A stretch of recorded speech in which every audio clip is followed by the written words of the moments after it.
ഇപ്പോൾ വരുന്നു കസ്റ്റഡിയിലില്ല. അതായത് രാഹുൽ മാങ്കൂട്ടത്തിൽ പോലീസിന്റെ കസ്റ്റഡിയിലില്ല എന്നുള്ള സ്ഥിരീകരണമാണ് ഇപ്പോൾ വന്നുകൊണ്ടിരിക്കുന്നത്. സുനിൽ ഐസക് ചേരുന്നുണ്ട്. സുനിൽ, പോലീസ് കസ്റ്റഡിയിൽ രാഹുൽ ഇല്ല എന്നുള്ള തീരുമാനമായോ? തീർച്ചയായും ഇത്രയും നേരം ഉണ്ടായിരുന്നതൊക്കെ വെറും നാടകം മാത്രമായിരുന്നു. അതായത് സ്പെഷ്യൽ ബ്രാഞ്ച് നൽകിയ ഒരു റിപ്പോർട്ടിന്റെ അടിസ്ഥാനത്തിൽ അവിടെ കാഞ്ഞങ്ങാട് ഡിവൈഎസ്പിയുടെ നേതൃത്വത്തിലുള്ള ഒരു പോലീസ് സംഘത്തെ ഹോസ്ദുർഗ് കോടതിയുടെ മുന്നിൽ വിന്യസിക്കുന്നു. ഇതേ തുടർന്ന് നാട്ടുകാർക്കിടയിൽ കഥ പ്രചരിക്കുന്നു. ആ കഥയാണ് പിന്നീട് ചില മാധ്യമങ്ങൾ കൂടി ഏറ്റെടുത്തതെന്നാണ് നമുക്ക് ലഭിക്കുന്ന വിവരം. അതിന്റെ അടിസ്ഥാനത്തിലാണ് അവിടേക്ക് ഡിവൈഎഫ്ഐയും BJPയുടെയും പ്രവർത്തകർ സംഘടിക്കുകയും അവിടെ വലിയ പ്രതിഷേധം ഉണ്ടാവുകയും ഒക്കെ ചെയ്യുന്നത്. ഇത് സംബന്ധിച്ച് നമ്മൾ ആദ്യമേ തന്നെ പറഞ്ഞിരുന്നു, ഇതിൽ കൃത്യമായ ഒരു സ്ഥിരീകരണം പോലീസിന്റെ ഭാഗത്തു നിന്നില്ല. DGPയോ ജില്ലാ പോലീസ് മേധാവിയോ അതുപോലെ കണ്ണൂർ DIGയോ ഇത് സംബന്ധിച്ച കാര്യത്തിൽ ഒരു സ്ഥിരീകരണവും നൽകുന്നില്ല. അവരൊക്കെ ഈ കസ്റ്റഡി വാർത്ത നിഷേധിക്കുകയാണ് എന്ന് നമ്മൾ ആദ്യമേ തന്നെ പറഞ്ഞിരുന്നു. അത് പൂർണ്ണമായും സ്ഥിരീകരിക്കാം. പോലീസ് ഇപ്പോൾ ഉറപ്പിച്ച് പറയുന്നു അങ്ങനെ ഒരു കസ്റ്റഡി ഇല്ല. അത്തരമൊരു നീക്കം പോലീസിന്റെ ഭാഗത്തുനിന്ന്, അത്തരത്തിലൊരു കസ്റ്റഡി പോലീസിന്റെ ഭാഗത്തുനിന്ന് ഉണ്ടായിട്ടില്ല എന്ന് പോലീസ് ഉറപ്പിക്കുന്നു. മാത്രമല്ല, നമുക്കിപ്പോൾ അവിടെ നിന്ന് ലഭിക്കുന്ന വിവരങ്ങൾ അനുസരിച്ചാണെങ്കിൽ മജിസ്ട്രേറ്റ് കോടതിയിൽ നിന്ന് മടങ്ങിയിരിക്കുന്നു. ഡിവൈഎസ്പി സുരേഷ് ബാബുവിന്റെ നേതൃത്വത്തിലുള്ള പോലീസ് സംഘവും അവിടെ നിന്ന് മാറിയിട്ടുണ്ട്.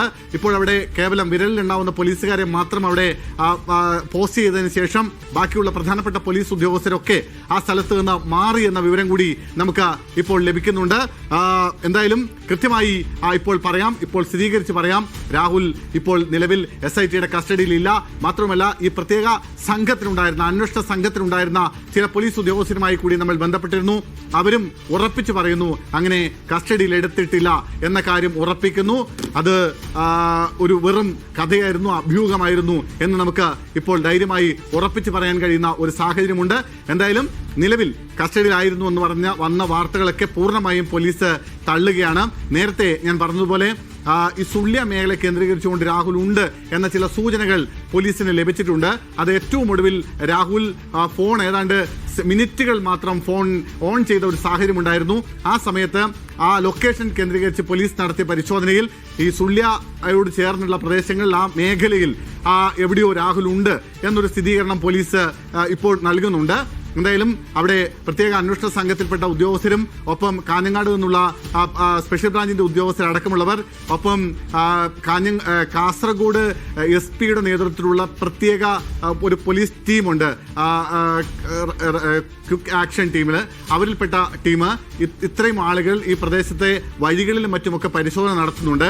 ഇതുവഴി ഞാൻ നേരത്തെ പറഞ്ഞതുപോലെ 2 വഴികളാണ് വാഹനം കടന്നു വരാനുള്ളത്. സുള്ളിയിൽ നിന്ന് നിലവിലവിടെ പോലീസ് ചെക്കിംഗ് ഇല്ലാത്ത സ്ഥലമാണ്. ആ പ്രദേശത്തുകൂടി 2 വഴികളിലൂടെ കാഞ്ഞങ്ങാട് നഗരത്തിലേക്ക് വരാൻ കഴിയും. ആ 2 വഴികളിലും പോലീസ് പരിശോധന ശക്തമാക്കിയിട്ടുണ്ട്. മാത്രമല്ല, സുള്ളിയിൽ നിന്ന് മറ്റേതെങ്കിലും വഴി മാറാനുള്ള സാധ്യതയുണ്ട്. മംഗലാപുരത്തേക്കും മറ്റുമൊക്കെ പോകാനുള്ള വഴികളുണ്ട്. ആ വഴികളിലും പരിശോധന നടത്താനുള്ള ഒരു തീരുമാനം, ഒരു നിർദ്ദേശം ഇപ്പോൾ പോലീസിന് നൽകിയിട്ടുണ്ട്. എന്തായാലും നിലവിൽ നമുക്ക് പോലീസിന്റെ വാദമനുസരിച്ച് അല്ലെങ്കിൽ പോലീസിന്റെ ഭാഗത്തുനിന്ന് സ്ഥിരീകരണം എന്ന് പറയുന്നത് രാഹുൽ മാങ്കൂട്ടത്തിൽ കസ്റ്റഡിയിലില്ല എന്നുള്ളതാണ്.